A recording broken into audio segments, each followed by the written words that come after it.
नमस्कार, जन उत्तराखंड में आप सभी का स्वागत है। मैं हूं प्रभात। सबसे पहले हेडलाइंस।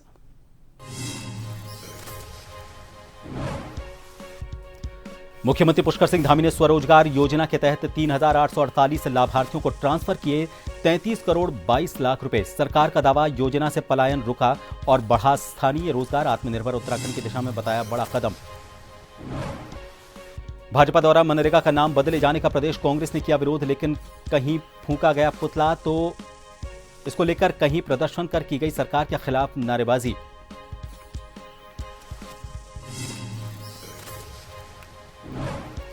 उत्तराखंड में जन जन की सरकार, जन जन के द्वार अभियान शुरू। न्याय पंचायतों में लगाए जाएंगे कैंप और केंद्र और राज्य योजनाओं का लाभ घर घर पहुंचाने का लक्ष्य है। भाजपा ने अभियान को बताया जनहितकारी।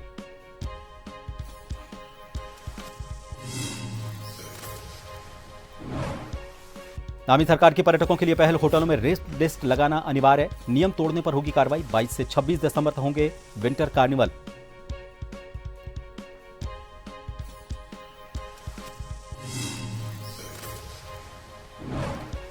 और उत्तराखंड में कड़ाके की ठंड और छाया घना कोहरा। देहरादून, हरिद्वार, उधम सिंह नगर में विजिबिलिटी घटी।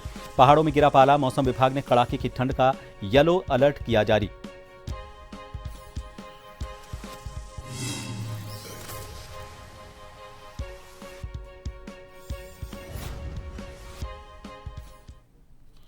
मुख्यमंत्री पुष्कर सिंह धामी ने स्वरोजगार योजना के तहत 3,848 लाभार्थियों को ट्रांसफर 33 करोड़ 22 लाख रुपए किए हैं। सरकार का दावा है कि योजना से पलायन रुका है और स्थानीय रोजगार बढ़ा है।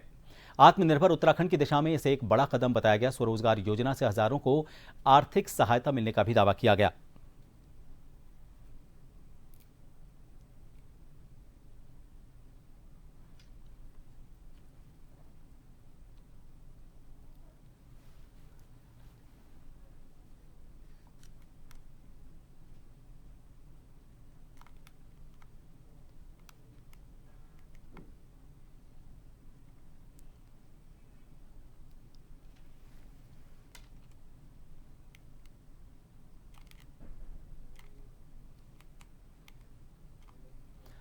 उत्तराखंड शासन द्वारा जन जन की सरकार, जन जन के द्वार अभियान के अंतर्गत जिले की न्याय पंचायतों में कैंप लगाए जाने और न्याय पंचायतों, ग्राम पंचायतों में जन सामान्य को केंद्र सरकार और राज्य सरकार की विभिन्न योजनाओं का लाभ प्रदान किए जाने और अन्य आवश्यक कार्रवाई किए जाने के संबंध में दिशा निर्देश दिए गए हैं। भाजपा प्रदेश प्रवक्ता मथुरा दत्त जोशी ने कहा कि अभियान को जनपद स्तर पर सफल बनाने और सरकार की जन कल्याणकारी योजनाओं की पहुंच न्याय पंचायत स्तर पर आम जनमानस तक सुनिश्चित करने के उद्देश्य से यह कार्यक्रम किया जा रहा है। देखिए, जन जन की सरकार, जन जन के द्वार कार्यक्रम चलाया जा रहा है, जिसमें सरकार की और राज्य सरकार और केंद्र सरकार की जो जन कल्याणकारी योजना है उनको आम आदमी तक पहुंचाने के लिए न्याय पंचायत स्तर पर कार्यक्रम आयोजित किए जाएंगे और बहुउद्देशीय कैंप होंगे। उसमें सरकारी योजनाओं की जानकारी भी दी जाएगी और जो स्थानीय लोगों की समस्याएं होंगी उनका स्पॉट पर ही समाधान किया जाएगा। हमारे संगठन की तरफ से हमारे दायित्वधारी और मंत्रीगण, विधायकगण और सांसदगण सब उन कार्यक्रमों में उपस्थित रहेंगे और ये 45 दिन का कार्यक्रम होगा। भाजपा सरकार के द्वारा महात्मा गांधी के नाम से चलने वाली मनरेगा योजना का नाम और नियम बदलने पर चंपावत जिले में कांग्रेस कार्यकर्ताओं में भारी आक्रोश फैल गया है। कांग्रेस कार्यकर्ताओं ने कांग्रेस जिला अध्यक्ष चिराग फर्त्याल के नेतृत्व में लोहाघाट के गांधी पार्क में महात्मा गांधी की मूर्ति के आगे योजना का नाम और नियम बदलने पर आक्रोश जताते हुए धरना दिया और भाजपा सरकार के खिलाफ जमकर नारेबाजी की।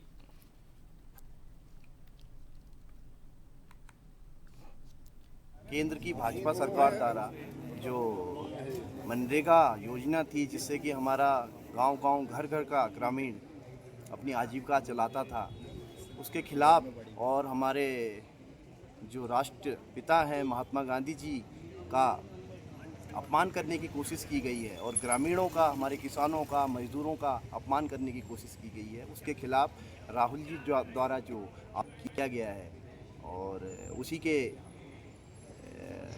परिप्रेक्ष्य में जिला कांग्रेस कमेटी द्वारा ये धरना प्रदर्शन किया गया है। और देखिए, जो वर्तमान की सरकार है वो हमारे जितने भी हमारे राष्ट्रपिता महात्मा गांधी, माननीय पूर्व प्रधानमंत्री श्री नेहरू जी का नामों से उन्हें इतनी नफरत हो गई, वो हर चीज़ से नामों को हटाना चाहते हैं। जैसे महात्मा गांधी के पास पूरा पुरुष रहा है।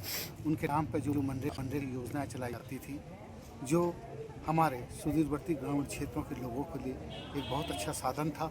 अपने खाली समय पर वो मनरेगा के नाम से अपने जॉब कार्ड बनाकर अपनी गांव की योजनाओं को बनाते थे। लेकिन आज केंद्र सरकार के द्वारा उसमें हस्तक्षेप किया गया है। इस योजना का नाम तो बदला ही बदला, लेकिन उसके साथ ही उन्होंने उसके नॉर्म्स भी बदले हैं। महात्मा गांधी नेशनल ग्रामीण रोजगार गारंटी अधिनियम मनरेगा का नाम बदलने के प्रस्ताव के विरोध में कांग्रेस ने संसद से लेकर सड़क तक आंदोलन तेज कर दिया है। इसी क्रम में रामनगर में कांग्रेस कार्यकर्ताओं द्वारा भाजपा सरकार के खिलाफ विरोध प्रदर्शन और पुतला दहन किया गया। कार्यक्रम में कांग्रेस की वरिष्ठ नेता और पूर्व विधायक रणजीत रावत प्रमुख रूप से शामिल रहीं।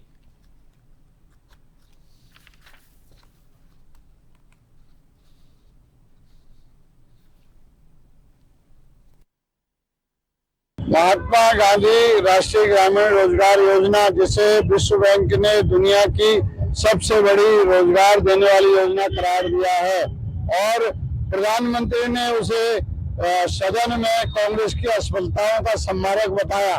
और जो योजना अपनी उपयोगिता को कोरोना में सिद्ध कर चुकी है, जब हर रोजगार का रास्ता बंद हो गया था, हर फैक्ट्री, हर दुकान, हर स्कूल बंद हो गया था, उस समय मनरेगा ही थी जो लोगों को रोजगार दे रही थी। उस योजना का नाम बदलने का प्रस्ताव मोदी की डबल इंजन सरकार लोकसभा लाई है। उसके विरोध में राष्ट्रपिता महात्मा गांधी जी के इस अपमान के विरोध में कांग्रेस आज पूरे देश भर में इस सरकार का पुतला फूंक रही है। उत्तराखंड हाईकोर्ट द्वारा बिना नोटिस दिए अतिक्रमण के हटाने को लेकर मुख्य सचिव को तलब किया गया है। भाजपा प्रदेश प्रवक्ता मथुरा दत्त जोशी की माने तो ये सरकार की जिम्मेदारी बनती है कि हाईकोर्ट के निर्देश का पालन किया जाए और ये सरकार की पहली प्राथमिकता भी है। उन्होंने ये भी कहा कि जहां कहीं भी कार्रवाई की गई है वो उच्च न्यायालय के निर्देशानुसार की गई है। सरकार द्वारा किसी भी वैध कब्जे या फिर निर्दोष व्यक्ति को परेशान नहीं किया गया है और जो भी अवैध अतिक्रमण है उनको किसी भी हाल में बख्शा नहीं जाएगा। ये सरकार की नीति है।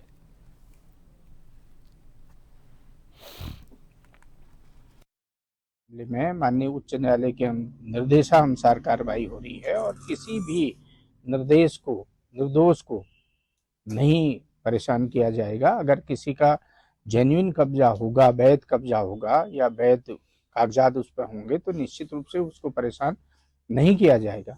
हाँ, किसी ने अगर अवैध कब्जा कर रखा होगा तो निश्चित रूप से सरकार कार्रवाई करेगी और ये सरकार की जिम्मेदारी भी बनती है कि माननीय न्यायालय के आदेश का पालन करना ये सरकार की पहली प्राथमिकता है। और जहां जहां भी कार्रवाई हुई है ये माननीय उच्च न्यायालय के निर्देश पर हुई है।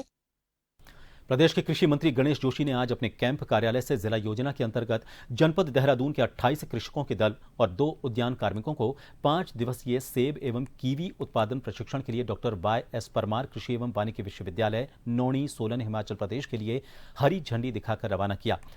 उन्होंने बताया कि इससे पहले जनपद देहरादून के 56 कृषकों को संरक्षित खेती यानी कि पॉली हाउस के प्रशिक्षण के लिए पंतनगर विश्वविद्यालय भेजा जा चुका है।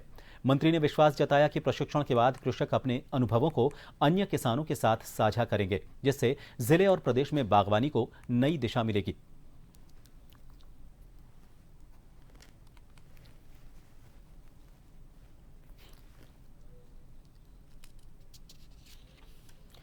उत्तराखंड के मैदानी क्षेत्रों से लेकर पहाड़ी इलाकों तक गुलदार की सक्रियता लगातार बढ़ती जा रही है। सल्ट विकास खंड के कूपी गांव में बीते दिनों जहां गुलदार ने गौशाला के पास चल रही एक गर्भवती गाय को अपना नेवाला बना लिया, इस घटना के बाद से गांव में डर और दहशत का माहौल बना हुआ है। कूपी गांव निवासी मनवर सिंह की गर्भवती गाय पर गुलदार ने हमला कर उसे मार डाला। घटना की सूचना मिलते ही ग्रामीणों में दहशत फैल गई। पंचायत कूपी से लगभग शाम के 4:30 बजे मनवर सिंह की गाय को गुलदार ने अपना निवाला बना लिया और उससे पहले दिन यहाँ पे एक कुत्ते को भी बाघ ने अपना निवाला बनाया था और उस दिन से यहाँ पे पूरे ग्रामवासी पूरे दहशत में है। और मैंने वन विभाग को मौके पे सूचना की थी और वन विभाग आई थी और वन विभाग को यहाँ पे गश्त लगाने के लिए बोला था और हमारे यहाँ पे लगभग आसपास के गांव लगभग मिला के 300-400 आबादी है और वन विभाग आए और मौके पे गश्त लगाए। वरिष्ठ पुलिस अधीक्षक अल्मोड़ा देवेंद्र पींचा के निर्देश पर चलाए जा रहे ड्रग्स फ्री देवभूमि मिशन के तहत सल्ट पुलिस को बड़ी सफलता मिली है। चेकिंग के दौरान महिंद्रा TUV 300 वाहन से 13 किलो 695 ग्राम अवैध गांजा बरामद कर 3 तस्करों को गिरफ्तार किया गया। अपर पुलिस अधीक्षक हरबंस सिंह और सीओ रानीखेत विमल प्रसाद के पर्यवेक्षण में थाना अध्यक्ष कश्मीर सिंह के नेतृत्व में कटपतिया तिराहे पर यह कार्रवाई की गई। पुलिस ने एनडीपीएस एक्ट के तहत मुकदमा दर्ज कर तस्करी में इस्तेमाल वाहन को सीज कर दिया है। बरामद गांजे की कीमत करीब 3,42,000 रुपए बताई जा रही है। मामले में आगे की जांच जारी है।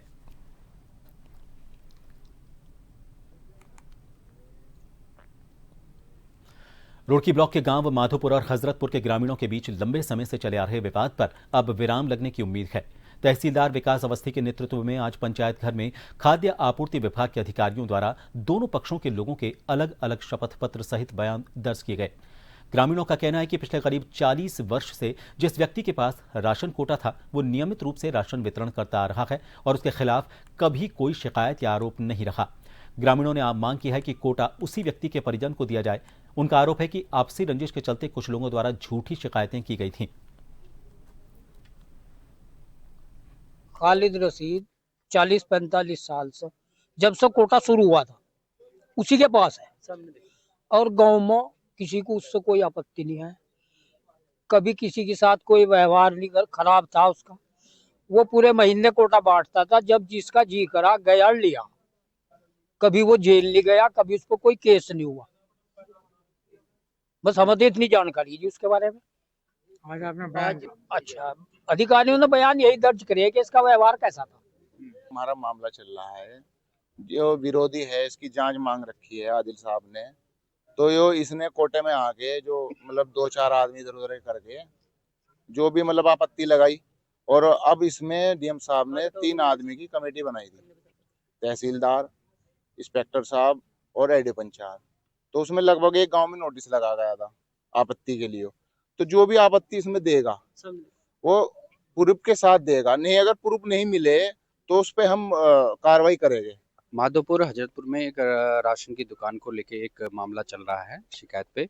तो उसमें जो पूर्व के राशन डीलर हैं उनकी ख्याति के संबंध में हमें जांच करने का वो आदेश मिला है। तो उनकी जांच के संबंध में आज यहाँ पे आए हैं। तो हम कुछ मौजूद लोग हैं उनके यहाँ पे बयान अंकित करेंगे और उसके अनुसार जो रिपोर्ट है हम आगे उसको फॉरवर्ड कर देंगे। ब्रेक के लिए रुकेंगे, बने रहिए जन टीवी पर।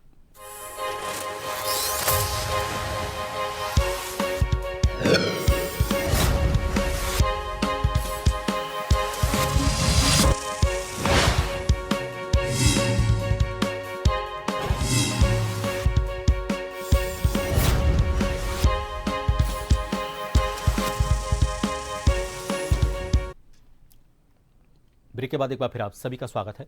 रामनगर के ग्राम पूछड़ी क्षेत्र में एक मजदूर की आग में झुलसने से मौत हो गई। घटना के बाद जहां एक तरफ इलाके में हड़कंप मचा हुआ है, वहीं पुलिस भी मामले की जांच कर रही है।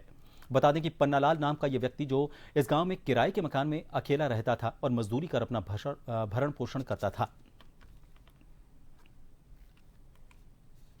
ये सर खाना बना रहे थे, खाना बनाते झुलस गए। सुबह लेबर वाला आए काम के लिए, बंद करने के लिए। तो ये बड़े थे। क्या नाम है उसका? पन्नालाल जी।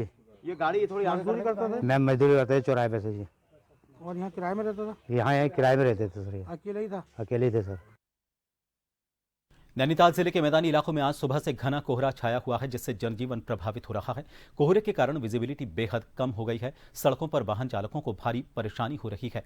हालात ऐसे हैं कि वाहन चालकों को हेडलाइट जलाकर वाहन चलाने पड़ रहे हैं। रामनगर, पीरूमदारा, बेलपड़ाव, इनके साथ ही आसपास के इलाकों में कोहरे की मोटी परत देखने को मिली। इसके साथ ही ठिठुरन भरी ठंड ने भी लोगों की मुश्किलें बढ़ा दी हैं। सुबह के समय स्कूल जाने वाले बच्चों, बुजुर्गों और दफ्तर जाने वाले कर्मचारियों को खासी दिक्कतों का सामना करना पड़ रहा है। कोहरे के चलते सड़क दुर्घटनाओं की आशंका भी बढ़ गई है और ऐसे में प्रशासन ने वाहन चालकों से सावधानी बरतने की अपील की है।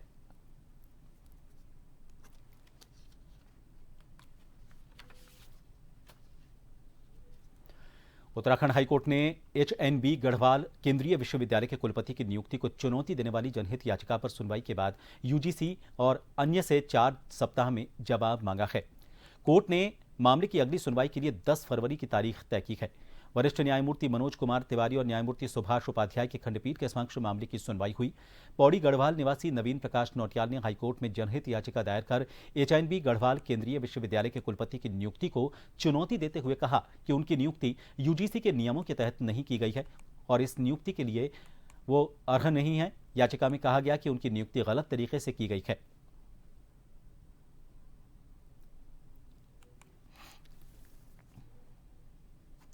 मुख्य सचिव आनंद वर्धन ने सचिवालय में जिलाधिकारियों के साथ वीडियो कॉन्फ्रेंसिंग के जरिए बैठक की। जन जन की सरकार जन जन के द्वार अभियान के तहत प्रदेश की सभी न्याय पंचायतों में अगले 45 दिन तक कैंप लगाकर 23 विभागों की योजनाओं से पात्र नागरिकों को लाभान्वित करने के निर्देश दिए गए हैं। हर जनपद को रोस्टर बनाकर कैंप आयोजित करने, व्यापक प्रचार प्रसार करने और शिकायतों का त्वरित निस्तारण सुनिश्चित करने को कहा गया है। कैंपों की नियमित मॉनिटरिंग, साप्ताहिक रिपोर्ट और डॉक्यूमेंटेशन के लिए ऐप तैयार करने के भी निर्देश दिए गए हैं।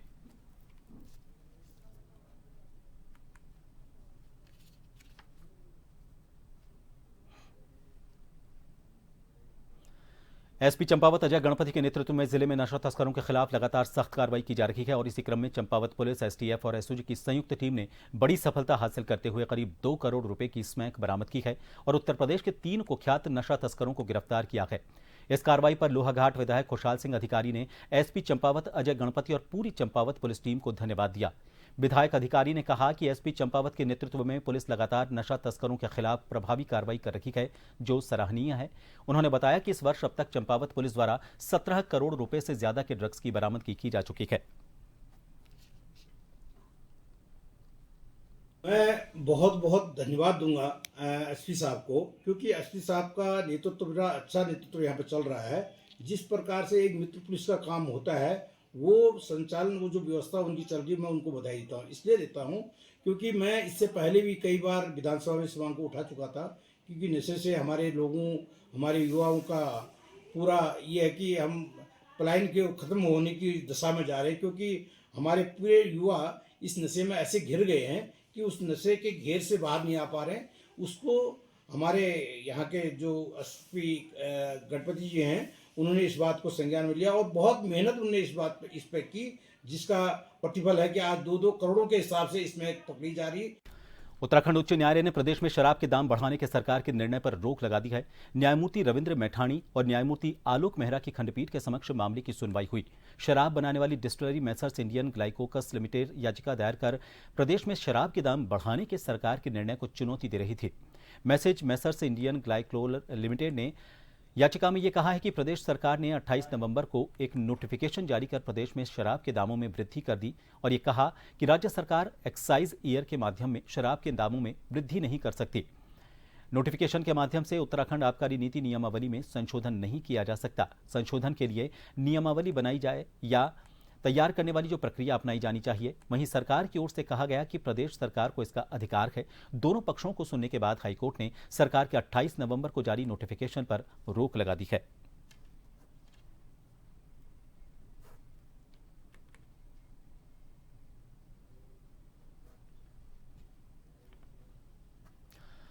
रुक करेंगे अगली खबर का। सियालदेव विकास खंड स्थित तहसील प्रांगण में तहसील दिवस कार्यक्रम का आयोजन किया गया। कार्यक्रम की अध्यक्षता अपर जिलाधिकारी युक्ता मिश्र ने की। तहसील दिवस में कृषि विभाग, सड़क परिवहन, स्वास्थ्य, लोक निर्माण विभाग, शिक्षा, ग्राम्य विकास विभाग और पेयजल सहित विभिन्न विभागों से जुड़ी जन समस्याएं सामने आईं। अपर जिलाधिकारी युक्ता मिश्र ने अधिकारियों को निर्देश दिए कि तहसील दिवस में प्राप्त सभी शिकायतों का अनिवार्य रूप से निस्तारण सुनिश्चित किया जाए। उन्होंने कहा कि जन समस्याओं के समाधान में किसी भी प्रकार की लापरवाही बर्दाश्त नहीं की जाएगी और प्रत्येक शिकायत का समयबद्ध समाधान किया जाना जरूरी है। तहसील दिवस के दौरान कुल 44 शिकायतें प्राप्त हुईं, जिनमें से अधिकांश का निस्तारण मौके पर ही कर दिया गया। बाकी शिकायतों के निस्तारण के लिए संबंधित विभागों को समय सीमा तय कर आवश्यक निर्देश दिए गए। आज सियालदेव तहसील में माननीय मुख्यमंत्री जी के निर्देशानुसार साप्ताहिक तहसील दिवस का भव्य शुभारंभ यहाँ पर किया गया है और हम इसके लिए माननीय मुख्यमंत्री जी का दिल से आभार व्यक्त करते हैं और आपके निर्देशानुसार पूरे जिले से यहाँ अधिकारियों की टीम आई है। बहुत अच्छी व्यवस्थाएं हुई हैं।